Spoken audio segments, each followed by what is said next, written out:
الرحمن الرحیم نحمده ونصلی علی رسوله الکریم اما بعد فقد قال اللہ تبارک وتعالی فی القرآن المجید والفرقان الحمید اعوذ باللہ من الشیطان الرجیم بسم اللہ الرحمن الرحیم لقد كان لكم في رسول الله أسوة حسنة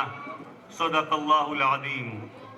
اللہم صلی علی سیدنا محمد وعلى آل سيدنا محمد وبارك وسلم اللهم صل على سيدنا محمد وعلى آل سيدنا محمد وبارك وسلم اللهم صل على سيدنا محمد وعلى آل سيدنا محمد وبارك وسلم ہمارے شوق و محبت کی انتہا وہ ذات، ہمارے شوق و محبت کی انتہا وہ ذات، ہمارے ذوق و تمنا کی مدعا وہ ذات، ہمارا عزم سفر منزلوں کو کیا پاتا، ہمارا عزم سفر منزلوں کو کیا پاتا، نہ بخشتی جو جہاں کو راہ خدا وہ ذات، قرینہ مدح و ثنا کا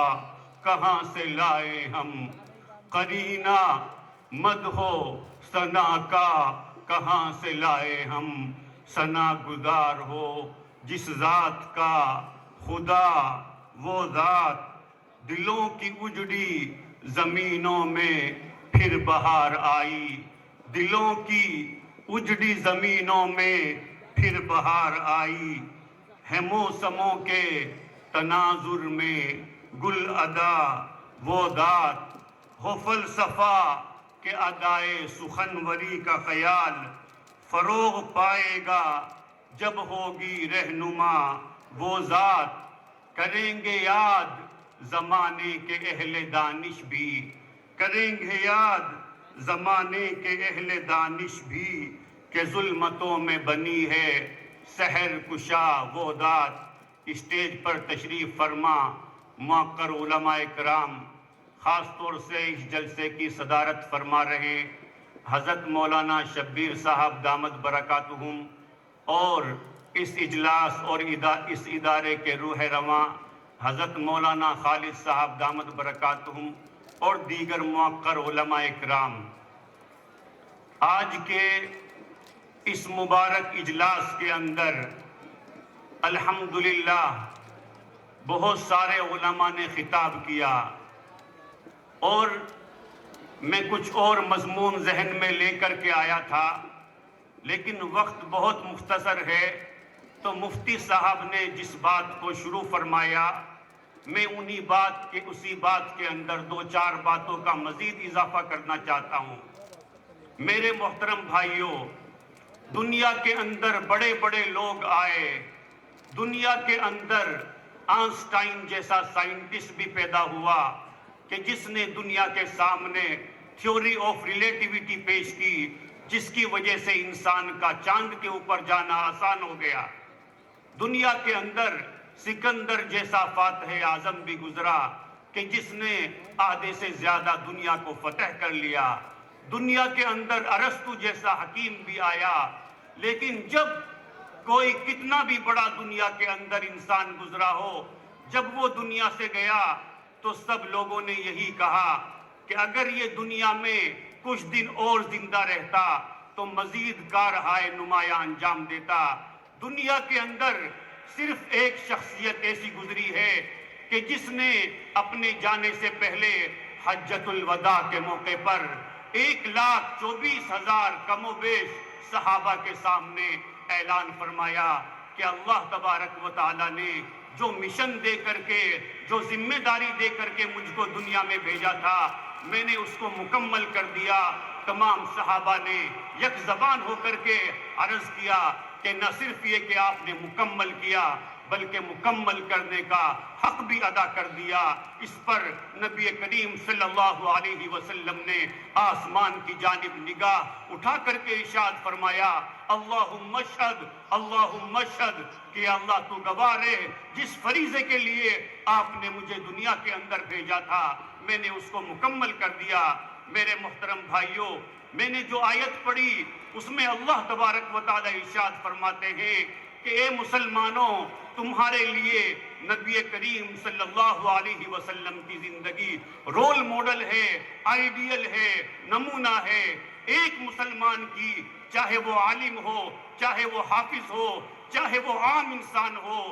اس کو 24 گھنٹے کی زندگی کیسے گزارنی ہے، اللہ تبارک و تعالیٰ نے اس آیت کریمہ کے اندر کلیئر کٹ ارشاد فرما دیا، لَقَدْ كَانَ لَكُمْ فِي رَسُولِ اللَّهِ أُسْوَةٌ حَسَنَةٌ، کہ تمہارے لیے محمد عربی صلی اللہ علیہ وسلم کی ذات آئیڈیل ہے، رول ماڈل ہے، نمونہ ہے۔ اور کیوں نہ ہو کہ دوسری آیت میں اللہ تبارک و تعالیٰ نے ارشاد فرمایا وَإِنَّكَ لَعَلَىٰ خُلُقٍ عَظِيمٍ، کہ محمد صلی اللہ علیہ وسلم you stand on the super standard of character, کہ آپ اخلاق کے اعلیٰ ترین معیار کے اوپر ہیں۔ خود نبی کریم صلی اللہ علیہ وسلم نے اپنے بارے میں ارشاد فرمایا بُعِثْتُ لِأُتَمِّمَ مَكَارِمَ الْأَخْلَاقِ، I have been sent down to complete good morals and good conduct، کہ مجھے اخلاق حسنہ کی تعمیل کے لیے، تکمیل کے لیے بھیجا گیا۔ ایک دوسری حدیث قدسی میں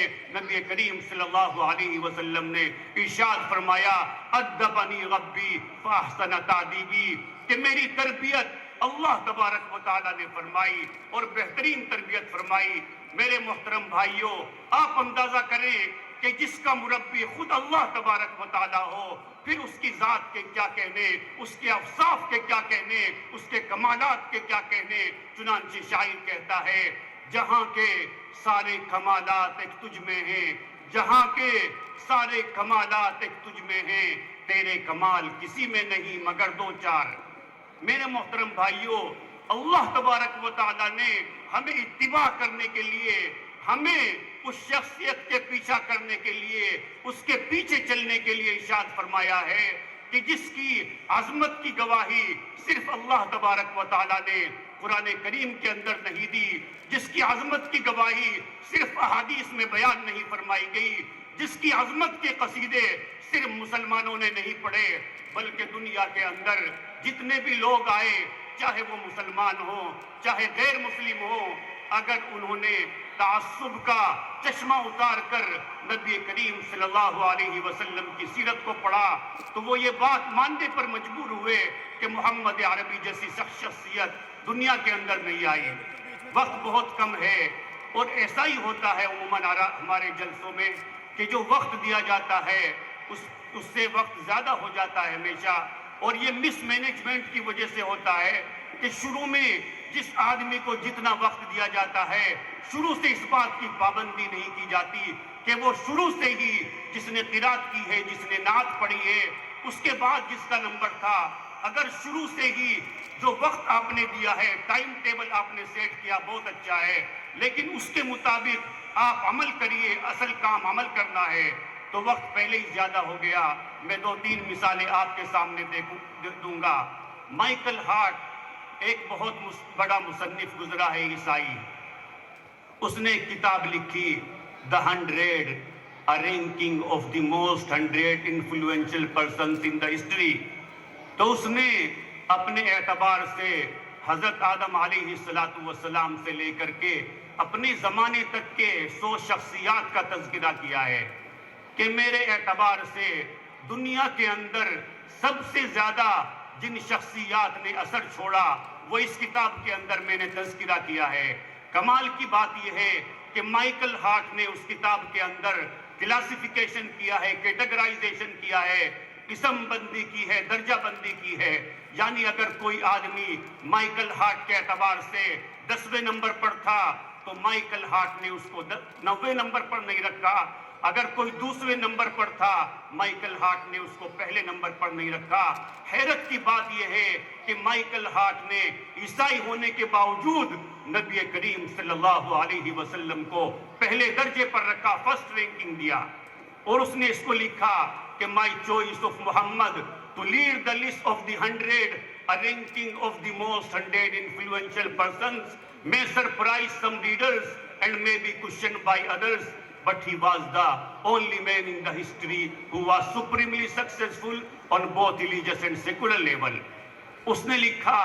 کہ میں نے محمد عربی کو جو پہلا درجہ دیا، ہو سکتا ہے کچھ لوگوں کو تعجب ہو، کچھ عیسائی میرے اوپر آبجیکشن کریں کہ آپ کو حضرت عیسیٰ کو کم سے کم پہلے نمبر پر رکھنا چاہیے تھا، دوسرے نمبر پر چاہے محمد عربی کو رکھ دیتے، لیکن اس نے لکھا کہ میں نے سچائی سے کام لیا ہے، اور سچائی یہی ہے کہ محمد عربی جتنی باکمال بافیض شخصیت دنیا کے اندر گزری ہے، اتنی کسی کی نہیں گزری۔ تھامس کیلیل نے جب آپ کی شخصیت کو پڑھا تو وہ حیران و شستر رہ گیا، اور اس نے لکھا how one man could single-handedly wear the wearing tribes and wandering Bedouins into the most civilized nation into less than a decade، کہ مجھے حیرت ہے کہ ایک آدمی نے تنے تنہا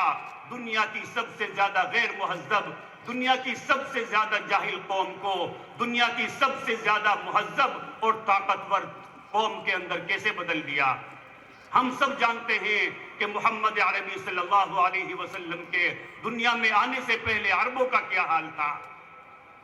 کہ ایک عیسائی مورخ گبن لکھتا ہے کہ محمد عربی کے دنیا میں آنے سے پہلے Arabia was the most degraded nation in the world۔ عرب کے لوگ سب سے زیادہ حقیر ذلیل لوگ تھے، لیکن جب نبی کریم صلی اللہ علیہ وسلم نے ان کے اوپر محنت کی تو وہ عیسائی مورخ آگے لکھنے پر مجبور ہوا کہ محمد عربی کی 20-22 سالہ محنت کے بعد the land of Arabia became the nursery of heroes، کہ عرب کی سرزمین ہیرو کی سرزمین بن گئی، حتیٰ کہ خود نبی کریم صلی اللہ علیہ وسلم نے صحابہ کرام کو معیار حق کا تاج پہناتے ہوئے ارشاد فرمایا اصحابی کالنجوم بأیہم اقتدیتم اہتدیتم، کہ میرے صحابہ ستاروں کے مانند ہیں، جس کے بھی پیچھے چلو گے راہیاب ہو جاؤ گے۔ اسی کو علامہ اقبال نے کہا بات کیا تھی نہ قیصر و کسریٰ سے دبے، بات کیا تھی نہ قیصر و کسریٰ سے دبے، چند لوگ کہ اونٹوں کے چرانے والے،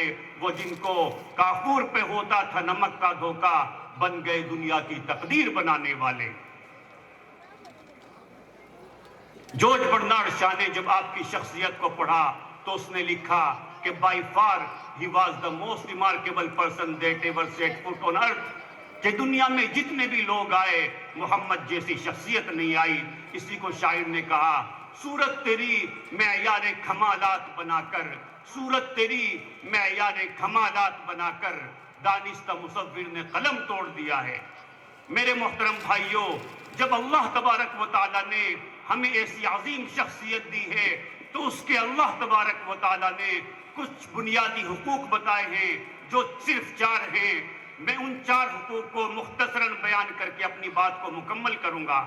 کہ سب سے پہلا حق تو نبی کریم صلی اللہ علیہ وسلم کا یہ ہے کہ آپ پر ایمان لایا جائے اور آپ سے محبت کی جائے۔ اللہ قرآن میں ارشاد فرماتا ہے فَالَّذِينَ آمَنُوا بِهِ وَعَزَّرُوهُ وَنَصَرُوهُ وَاتَّبَعُوا النُّورَ الَّذِي أُنزِلَ مَعَهُ وَأُولَٰئِكَ هُمُ الْمُفْلِحُونَ، کہ جو لوگ اللہ تبارک و تعالیٰ کے نبی کے اوپر ایمان لائے تو سب سے پہلا آپ صلی اللہ علیہ وسلم کا حق یہ ہے کہ آپ کو نبی مانا جائے اور آخری نبی مانا جائے، اور اس کے ساتھ ساتھ آپ صلی اللہ علیہ وسلم سے محبت کی جائے۔ ہر باب کے اندر صحابہ کرام بازی لے گئے، چنانچہ نبی کریم صلی اللہ علیہ وسلم سے محبت کے باب میں بھی وہ بازی لے گئے۔ چنانچہ ایک مرتبہ چند صحابہ کرام حاضر خدمت ہوئے اور انہوں نے آ کر کے عرض کیا کہ اللہ کے رسول، ہمیں آپ سے اپنی جان، اپنا مال، اپنی اولاد سے بھی زیادہ محبت ہے، حتیٰ کہ ہم اپنے گھروں میں ہوتے ہیں، آپ کی یاد آتی ہے تو ہم بے قرار ہو جاتے ہیں، ہمیں کسی چیز میں کسی کام میں دل نہیں لگتا، ہم آپ کی خدمت میں حاضر ہو جاتے ہیں، آپ کے چہرے انور کا دیدار کر لیتے ہیں، ہمیں تسلی ہو جاتی ہے، لیکن چند دنوں سے ایک سوال ہمارے ذہن کو پریشان کر رہا ہے کہ کل قیامت کا دن ہوگا، آپ تو جنت کے سب سے اونچے درجے پر ہوں گے، پھر دوسرے انبیاء کرام ہوں گے، اس کے بعد ہم ہوں گے، تو جب جنت کے اندر اتنے درجات کا فرق ہوگا، ملاقات نہیں ہوگی، تو وہاں جنت میں ہم کیسے رہیں گے؟ یہ بات سن کر کے نبی کریم صلی اللہ علیہ وسلم خاموش ہو گئے، لیکن اللہ تبارک و تعالیٰ نے قیامت تک صحابہ کرام کی محبت کو سرٹیفائیڈ کر دیا، مستند کر دیا، صحابہ کرام کی محبت پر مہر لگا دی، اس کو آئیڈیل اور نمونہ بنا دیا۔ اللہ نے قرآن کریم کی آیت نازل فرمائی، وَمَن يُطِعِ اللَّهَ وَالرَّسُولَ فَأُولَٰئِكَ مَعَ الَّذِينَ أَنْعَمَ اللَّهُ عَلَيْهِم مِّنَ النَّبِيِّينَ وَالصِّدِّيقِينَ وَالشُّهَدَاءِ وَالصَّالِحِينَ وَحَسُنَ أُولَٰئِكَ رَفِيقًا، کہ جو بھی اللہ کی بات مانے گا، اس کے رسول کی بات مانے گا، تو قیامت میں اس کا حشر انہی کے ساتھ ہوگا۔ اس کا مطلب یہ نہیں کہ سب کے درجات برابر ہو جائیں گے، بلکہ اس کا مطلب یہ ہے کہ درجات کے اندر تو فرق ہوگا، لیکن یہ ملاقات سے مانے نہیں ہوگا، ملاقاتیں ہوں گی۔ تو یہ آپ صلی اللہ علیہ وسلم کا پہلا حق ہے۔ دوسرا حق یہ ہے کہ آپ کی عظمت بڑائی ہر مسلمان کے اندر ہو۔ تیسرا حق یہ ہے کہ نبی کریم صلی اللہ علیہ وسلم کی اتباع کی جائے، ہر کام کے اندر یہ دیکھا جائے کہ نبی کریم صلی اللہ علیہ وسلم نے یہ کام کس طریقے سے کیا ہے۔ اور آخری حق یہ ہے نبی کریم صلی اللہ علیہ وسلم کا کہ آپ کی مدد کی جائے۔ جب تک آپ صلی اللہ علیہ وسلم بقید حیات تھے، دنیا کے اندر موجود تھے، آپ صلی اللہ علیہ وسلم کی مدد کرنا دین کی مدد کرنا تھی، لیکن آپ صلی اللہ علیہ وسلم کے پردہ فرمانے جانے کے بعد دین کے جتنے بھی کام ہیں، چاہے وہ مدارس کی لائن سے ہوں، چاہے وہ مساجد کی لائن سے ہوں، چاہے وہ تنظیم کی لائن سے ہو، چاہے وہ خانقاہ کی لائن سے ہو، دین کے جتنے بھی کام ہیں ان کاموں کی مدد کرنا نبی کریم صلی اللہ علیہ وسلم کی مدد کرنا ہے۔ جو یہ چار کام کرے گا تو اللہ تبارک و تعالیٰ فرماتے ہیں اولئک هم المفلحون، اللہ تبارک و تعالیٰ ان کو دنیا کے اندر بھی کامیاب کرے گا اور آخرت کی کامیابی بھی ان کے قدموں کو چومے گی۔ کیوں؟ اس لیے کہ جو آدمی ان چار بنیادی حقوق کا خیال کرے گا تو اس کا تعلق اللہ تبارک و تعالیٰ کے ساتھ مضبوط ہو جائے گا، اور ہماری دنیاوی تمام پریشانیوں کا، تمام پرابلمز کا، تمام مسائل کا حل اللہ تبارک و تعالیٰ نے دین کے اندر رکھا ہے۔ اگر ہمارا دین کے ساتھ رشتہ مضبوط ہوگا، اللہ تبارک و تعالیٰ کے ساتھ رشتہ مضبوط ہوگا، تو پھر اللہ تبارک و تعالیٰ ہمیں دنیا میں بھی کامیاب کرے گا۔ آج بھی ہو جو براہیم سیما پیدا، آگ کر سکتی ہے انداز گلستہ پیدا، فضائے بدر پیدا کر فرشتے تیری نصرت کو اتر سکتے ہیں، گردوں سے قطار اندر قطار اب بھی۔ اخیر میں حضرت مولانا خالد صاحب دامت برکاتہم اور ان کے رفقا کا شکریہ ادا کرتا ہوں کہ انہوں نے اس مبارک مجلس کے اندر مجھے مدعو فرمایا اور آپ لوگوں سے کچھ بات کرنے کی توفیق دی، اور اللہ تبارک و تعالیٰ سے دعا کرتا ہوں کہ اللہ تبارک و تعالیٰ اس ادارے کو دن دوگنی رات چوگنی ترقی عطا فرمائے، اور اللہ تبارک و تعالیٰ آج جو حفاظ کرام جن کو سند فراغت عطا کی گئی ہے، جن کو پگڑی امامہ باندھا گیا ہے، اللہ تبارک و تعالیٰ ان کو حافظ قرآن بن گئے ہیں، ان کو عامل قرآن بنائے، عاشق قرآن بنائے، ہمیشہ کے لیے قرآن کی خدمت کے لیے ان کو اور ہم سب کو قبول فرمائے۔ اور اللہ تبارک و تعالیٰ نے جس طریقے سے دین کی نسبت پر ہمیں اس ادارے کے اندر اس روحانی اجلاس کے اندر جمع فرمایا، اللہ تبارک و تعالیٰ کل قیامت کے اندر بھی ہمیں نبی کریم صلی اللہ علیہ وسلم کے جھنڈے کے نیچے مجتمع فرمائے۔ وما ذالک علی اللہ بعزیز، وآخر دعوانا ان الحمد للہ رب العالمین۔ جزاکم اللہ احسن الجزا۔ بڑی ہی قیمتی باتیں حضرت نے ارشاد فرمائی۔ معذرت خواہ ہیں کہ حضرت کو ان کی شان وقت نہیں مل سکا۔ بلا تاخیر جو ہے اب میں نعت نبی کی سوغات پیش کرنے کے لیے قنوج سے تشریف لائے ہوئے حضرت مولانا مفتی طارق جمیل سے گزارش کر رہا ہوں کہ وہ مائک پر آ جائیں۔ جناب مفتی طارق جمیل احمد صاحب۔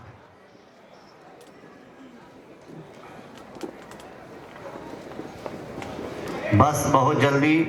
نماز کی تیاری ہوگی،